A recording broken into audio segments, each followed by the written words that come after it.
Assalamualaikum warahmatullahi wabarakatuh. Terima kasih sudah menonton video ini. Pada kesempatan kali ini saya akan mempresentasikan tentang manajemen kebencanaan. Ini merupakan materi perkuliahan, rangkuman materi perkuliahan dari dosen pengampu Profesor Widi selama 14 pertemuan. Seperti judulnya, yaitu manajemen kebencanaan. Yang pertama, kita perlu tahu manajemen kebencanaan adalah peristiwa yang mengancam atau mengganggu kehidupan manusia sehingga menimbulkan kerugian harta benda dan eh, benda itu sendiri. Selanjutnya, menurut geografis, Indonesia sendiri itu berada di kawasan Ring of Fire atau cincin api, sehingga perlu peraturan khusus untuk melakukan penanggulangan bencana yang tepat dan efisien dalam eh, pasca bencananya. Bencana alam sendiri itu terdiri atas tiga klasifikasi. Itu ada tiga kelompok. Yang pertama, bencana alam.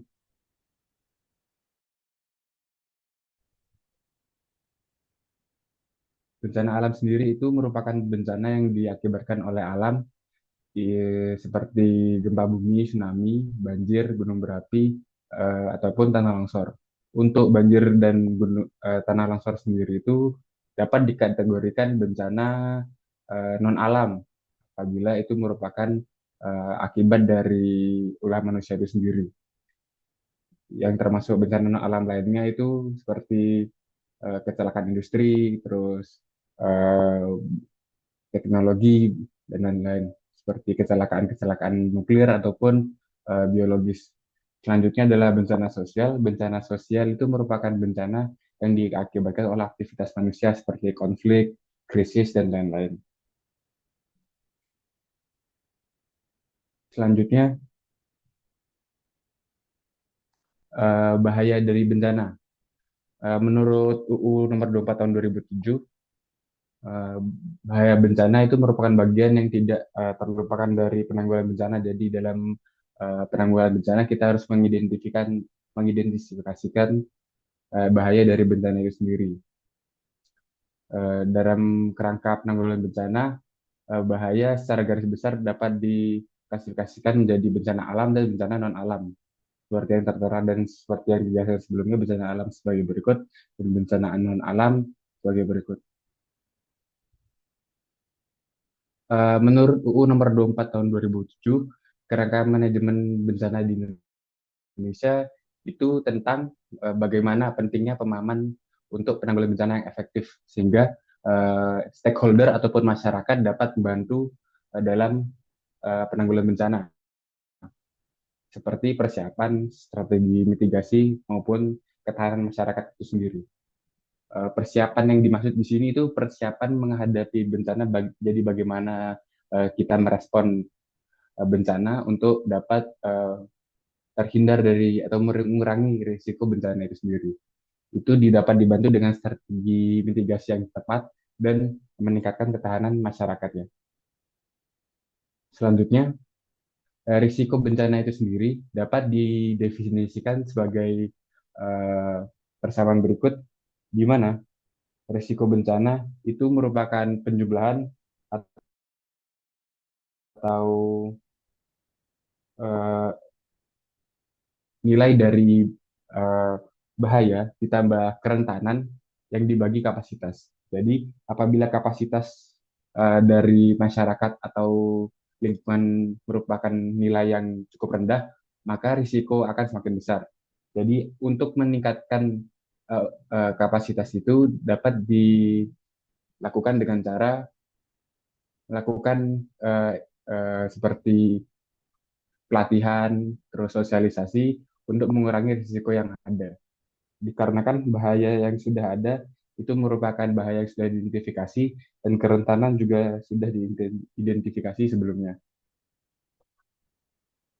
Seperti yang dijelaskan sebelumnya, kerentanan ini mengacu pada faktor fisik, sosial, ekonomi, yang dimana hal itu merupakan uh, perihal lain dari manajemen kebencanaan. Sementara untuk mengurangi risiko dari bencana, kita dapat meningkatkan kapasitas bencana, seperti meningkatkan kemampuan masyarakat, meningkatkan respon terhadap bencana yang ada, dan meningkatkan fisik dan kesiapsiagaan sumber daya dari masyarakat. Selanjutnya, manajemen risiko bencana. Manajemen risiko bencana ini, menurut UU nomor 24 tahun 2007, terdapat 5 aspek yang perlu dimanajemen, seperti risk assessment, yaitu penilaian risiko, bagaimana kita dapat menilai risiko dari bencana-bencana yang ada untuk mengidentifikasi eh, bagaimana kita akan mengurangi risiko tersebut melalui peningkatan kapasitas yang sudah dijelaskan sebelumnya. Selanjutnya, kita perlu meningkatkan kesiapsiagaan kita sehingga respon yang dapat respon yang kita berikan terhadap bencana akan semakin meningkat untuk mengurangi risiko yang ada sehingga recovery dari uh, pasca bencana akan semakin mudah. Selanjutnya, berdasarkan prinsip pentahelix, terdapat beberapa aspek yang dapat berkontribusi dalam manajemen bencana, yaitu pemerintah. Pemerintah sendiri melalui regulasi-regulasi yang dibuat, lalu organisasi-organisasi yang dijalankan oleh pemerintah. Selanjutnya, akademisi dengan mengidentifikasi melalui penilaian akademik. Selanjutnya, peran bisnis sendiri dapat meningkatkan sumber daya yang ada sehingga masyarakat dapat meningkatkan kapasitas mereka. Lalu media dapat menginformasikan atau mempublikasikan atau sounding terhadap semua yang dilakukan oleh setiap komponen atau aspek yang sudah dijelaskan sebelumnya.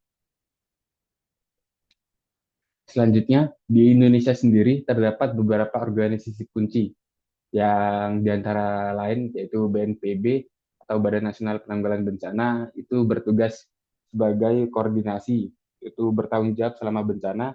Selanjutnya, pengembangan strategi untuk pengurangan risiko bencana.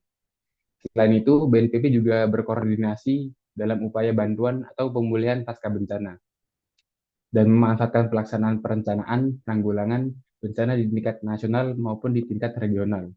Selain itu, BNPB juga dapat memfasilitasi mobilisasi sumber daya, termasuk sumber daya keuangan dan manusia selama bencana atau pasca bencana.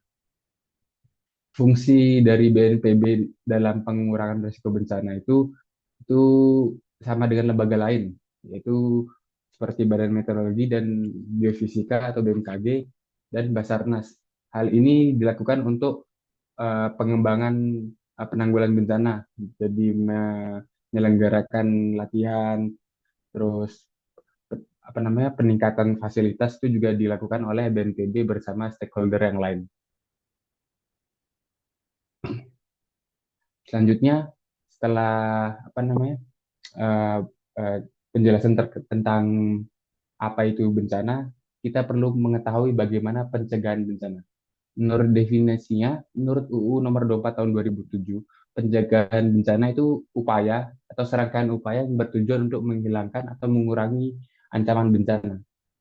Langkah-langkah yang dilakukan yaitu langkah-langkah strategis proaktif, yaitu melakukan tindak langsung terhadap bencana yang ada.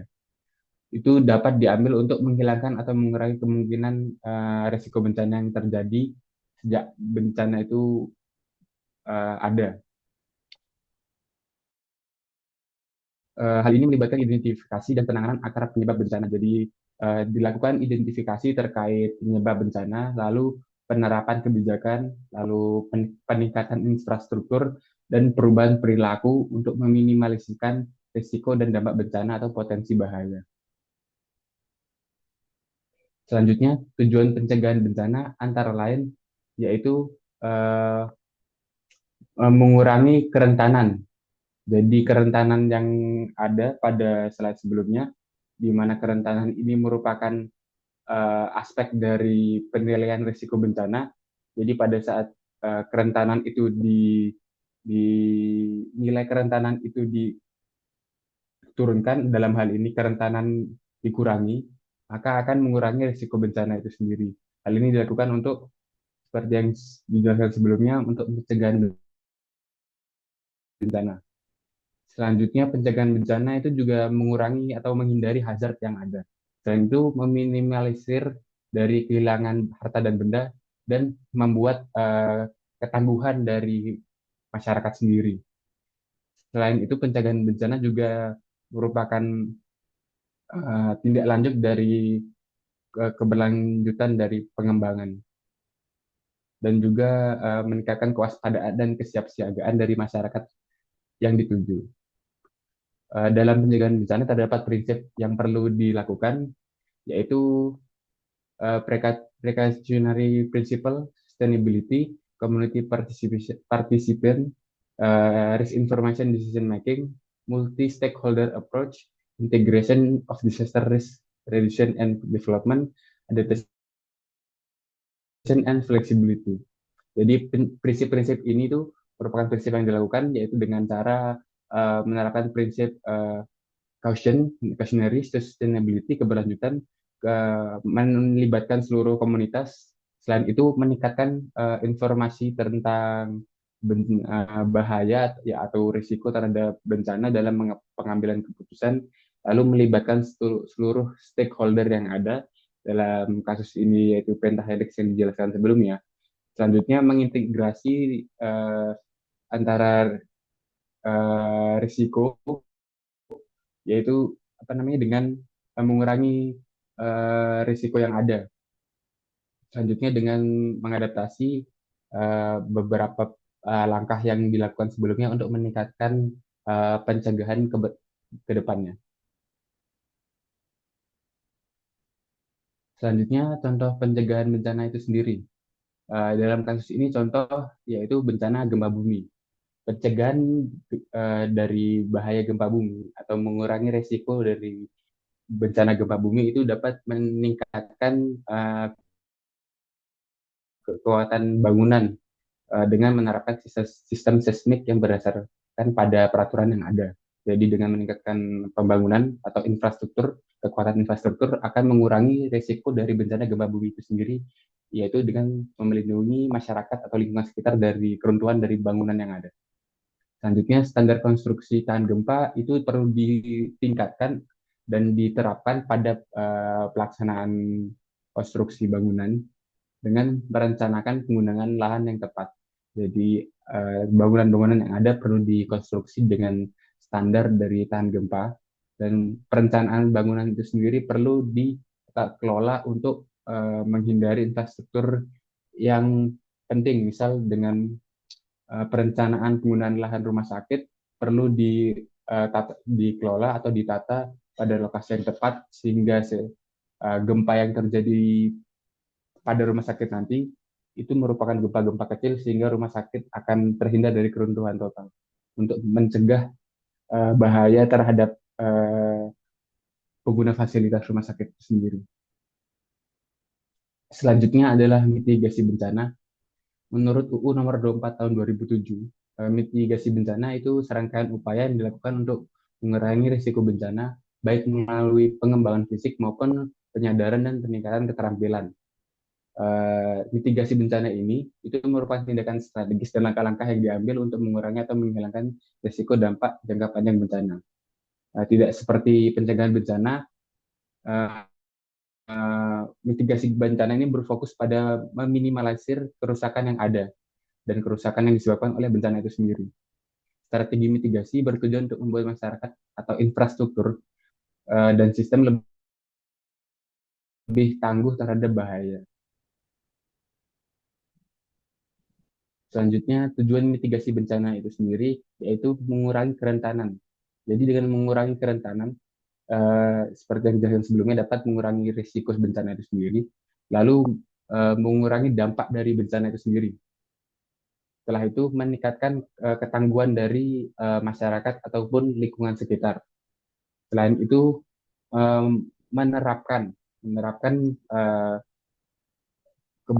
keberlanjutan sustainable development, keberlanjutan dari pembangunan. Selain itu, menghidupkan atau memberi kepastian terhadap kehidupan yang ada. Selanjutnya dengan menindaklanjuti recovery dari bencana itu sendiri.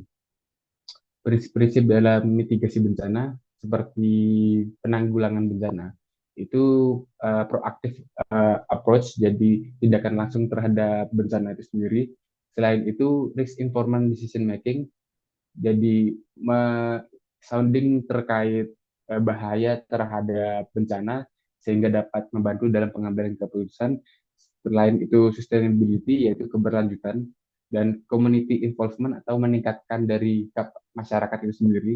Selanjutnya integrated approach yaitu mengintegrasi seluruh stakeholder dalam melakukan penanggulangan bencana itu untuk uh, mengefektivitaskan terkait uh, tindak lanjut dan langkah-langkah dari setiap stakeholder. Selain itu, prinsip bencana ada adaptability, yaitu beradaptasi terhadap situasi dan kondisi uh, pasca bencana ataupun pada saat bencana. Selanjutnya adalah yang terakhir, mengefektivitaskan bahaya terhadap mitigasi bencana itu sendiri. Contoh mitigasi bencana dalam hal ini saya ambil gempa bumi itu melakukan perkuatan seismik seperti yang dilakukan pada saat uh, penanggulangan bencana, tapi pada mitigasi bencana ini bangunan sudah diperkuat agar dapat menahan efek aktivitas seismik. Jadi bangunan-bangunan dapat lebih tahan terhadap guncangan pada saat gempa bumi. Kode bangunan tahan gempa itu harus diterapkan pada saat pembangunan. Selain itu, pendidikan dan latihan terhadap masyarakat juga perlu dilakukan untuk mengurangi dampak dari bencana. Selanjutnya adalah kesiapsiagaan. Berdasarkan UU nomor 24 tahun 2007, kesiapsiagaan itu rangkaian kegiatan yang dilakukan untuk mengantisipasi bencana melalui pengorganisasian dan langkah-langkah yang tepat dan efektif. Kesiapsiagaan bencana mengacu pada tindakan dan langkah yang diambil oleh individu, masyarakat, organisasi, dan pemerintahan dalam mengantisipasi bencana. Hampir sama seperti mitigasi bencana, kesiapsiagaan ini eh, dilakukan untuk mengurangi dari risiko dengan meningkatkan kesiapsiagaan itu sendiri atau pengetahuan dan kewaspadaan terhadap bencana. Selanjutnya, tujuan kesiapsiagaan antara lain juga merupakan mengacu pada melindungi kehidupan masyarakat sekitar dan mengurangi dampak dari kehilangan harta dan benda. Selain itu, tujuan kesiapsiagaan juga uh, menjaga sumber daya alam yang ada ataupun sumber daya yang lainnya dan juga untuk menyiapkan terkait evakuasi terhadap bencana yang akan datang. Jadi evakuasi juga sudah uh, direncanakan sebelum bencana itu sendiri terjadi. Setelah itu adalah facilitate communication. Jadi dengan kesiapsiagaan kita dapat menginformasikan terkait fasilitas yang ada pada saat bencana itu terjadi sehingga masyarakat dapat langsung mengetahui bagaimana langkah-langkah untuk langkah-langkah yang tepat untuk mengurangi bencana dengan meningkatkan respon mereka untuk menggunakan fasilitas yang ada. Prinsip-prinsip kesiagaan bencana antara lain juga hampir sama seperti penanggulangan bencana dan mitigasi, yaitu mengefektivitaskan komunikasi antar stakeholder ataupun masyarakat yang terdampak bencana.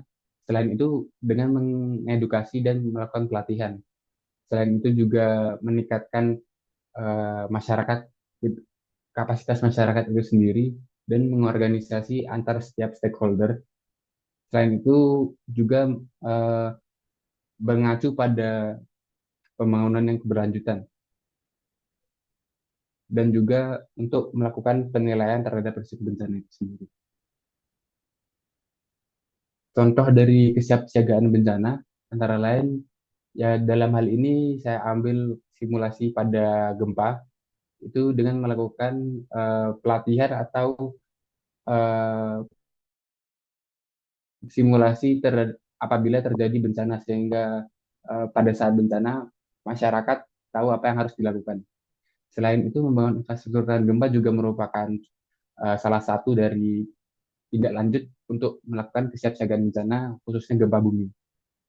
Selain itu, perlengkapan yang dibutuhkan juga harus difasilitasi agar masyarakat dapat menggunakan fasilitas tersebut untuk mengurangi dampak dari bencana. Untuk menanggulangi bencana, ada program yang dapat dilakukan ada program yang dilakukan oleh beberapa instansi itu yaitu program Destana atau Desa Tangguh Bencana yang mana program ini bertujuan untuk meningkatkan kapasitas masyarakat khususnya di pedesaan dalam menghadapi bencana. Hal ini dilakukan dengan penguatan kapasitas, yaitu selain itu pendidikan, penyusunan rencana tanggap bencana, pengembangan infrastruktur, partisipasi masyarakat juga harus dilibatkan, dan mengkoordinasi setiap pemangku kepentingan atau stakeholder yang ada. Ini merupakan contoh dari uh, early system warning atau peringatan dini bencana, yang mana tujuannya merupakan mendeteksi bencana yang ada. Selain itu, early system warning ini sendiri juga melakukan pengumpulan data untuk menganalisis bagaimana risiko bencana yang akan terjadi.